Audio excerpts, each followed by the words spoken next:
அஸ்ஸலாமு அலைக்கும் வரஹ்மத்துல்லாஹி வபரகாத்துஹு.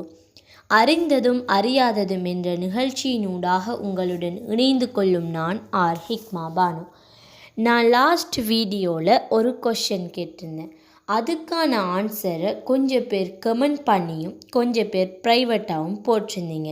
அதுக்கான கரெக்ட் ஆன்சர் 1867. கரெக்டாக ஆன்சர் பண்ண எல்லாருக்குமே கங்க்ராச்சுலேஷன்ஸ். இன்னைக்கு நாம் பார்க்க போகிற மனிதர் ஓவியர் மட்டுமல்ல, ஒரு விஞ்ஞானி, ஒரு கண்டுபிடிப்பாளர், ஒரு பொறியியலாளர், ஒரு கட்டிட கலைஞர். இத்தனை திறமைகள் ஒரே மனிதருக்குள்ளே இருந்தால் அவர் சாதாரண மனிதராக இருக்க முடியுமா? அவர் தான் லியோனார்டோ டாவின்சி.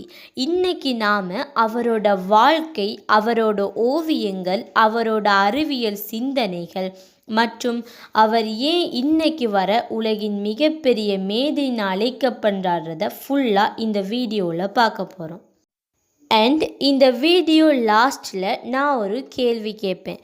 அதுக்கான ஆன்சரை மறக்காமல் கமெண்ட் பண்ணுங்கள். வாங்க வீடியோக்குள்ளே போகலாம். லியோனார்டோ டாவின்சி 1452 இத்தாலி நாட்டில் பிறந்திருக்காரு. அவருக்கு முறையான பல்விக்கல்வி அதிகமாக கிடைக்கல. பட் அவருக்குள்ளே இருந்த ஆர்வம் அவரை சாதாரண மனிதனாக விடவும் இல்லை. சின்ன வயசுல இருந்தே பறவைகள் எப்படி பறக்குது, தண்ணீர் எப்படி ஓடுது, மனித உடல் எப்படி இயங்குதுன்றதை கவனிக்கிறது அவருக்கு பிடித்த ஒரு விடயம். கவனிப்பு, சிந்தனை, அறிவு, இதுதான் அவரோட வாழ்க்கையோட அடிப்படை.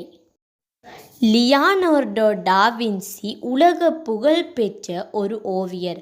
மோனாலிசான்ற ஓவியம் உலகிலேயே அதிகமாக பேசப்படுற ஒரு ஓவியம். அந்த ஓவியத்தில் இருக்கிற அந்த மர்மமான புன்னகை இன்னைக்கு வர மனிதர்களை குழப்பிக்கொண்டே இருக்குது. அவள் சந்தோஷமா இல்லை சோகமா இல்லை ரெண்டும் கலந்ததா? இந்த ஓவியம் மனித உணர்வுகளை அவ்வளவு நுணுக்கமாக காட்டுதுன்னு சொல்லப்படுது. த லாஸ்ட் சப்பர், இயேசு கிறிஸ்துவோட கடைசி உணவு காட்சி. இந்த ஓவியத்தில் ஒவ்வொரு மனிதரோட முகப்பாவையும் அவங்களோட மனநிலையையும் அற்புதமாக வெளிப்படுத்தியிருக்காரு. இது தான் லியோனார்டோ டாவின்சியோட தனிச்சிறப்பு உணர்வுகளை ஓவியமாக மாற்றும் கலை. லியோனார்டோ டாவின்சி ஓவியர் மட்டும் இல்லை, அவர் ஒரு சிறந்த விஞ்ஞானி. அவர் ஃபர்ஸ்டாக மனித உடலை பற்றி தான் ஆராய்ச்சி செஞ்சிருக்காரு. மனித உடலின் எலும்புகள், தசைகள் எல்லாவற்றையும் அவர் ஆராய்ந்திருக்காரு. அவர் வரைந்த அனாடமி வரைபடங்கள் இன்றைய மருத்துவ உலகிற்கே அடித்தளம் போட்டிருக்கு. அந்த காலத்தில் இவ்வளவு துல்லியமான வரைபடங்களை யாருமே வரைந்திருக்கலை. அண்ட் இவர் இயற்கை மீது ரொம்பவே ஆர்வமாக இருந்தார்.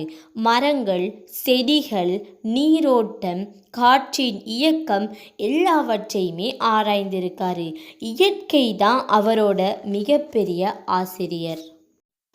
லியோனார்டோ டாவின்சி நவீன காலத்துக்கு முன்னாலேயே பல அதிசயமான கண்டுபிடிப்புகளை யோசித்திருக்காரு.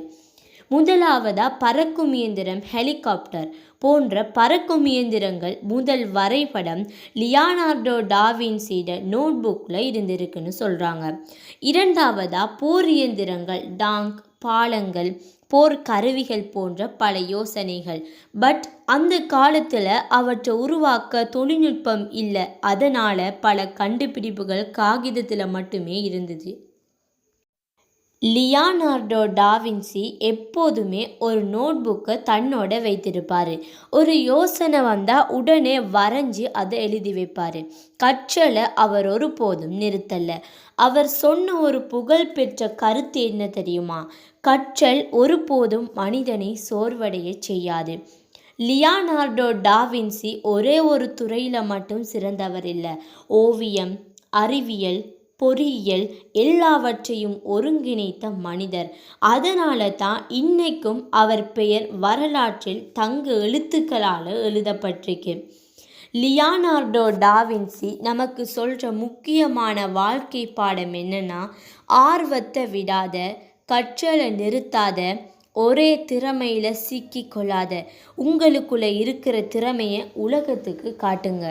இந்த வீடியோவில் லியோனார்டோ டாவின்சியோட அற்புதமான வாழ்க்கையை பார்த்தோம் இல்லையா? இப்போ நான் உங்கள்கிட்ட ஒரு கேள்வி கேட்குறேன். இதுக்கான ஆன்சர் உங்களுக்கு தெரிஞ்சால் மறக்காமல் கமெண்ட் பண்ணுங்கள். இன்னும் நீங்கள் சப்ஸ்கிரைப் பண்ணலைன்னா ஆர்என்பிஎஃப் ஒஃபிஷியலை சப்ஸ்கிரைப் பண்ணிவிட்டு பெல் ஐக்கானை ப்ரெஸ் பண்ணுங்கள். இன்னும் பல அறிவூட்டும் ஊக்கமளிக்கும் இன்ட்ரெஸ்டிங்கான வீடியோக்களுடன் மீண்டும் சந்திப்போம்.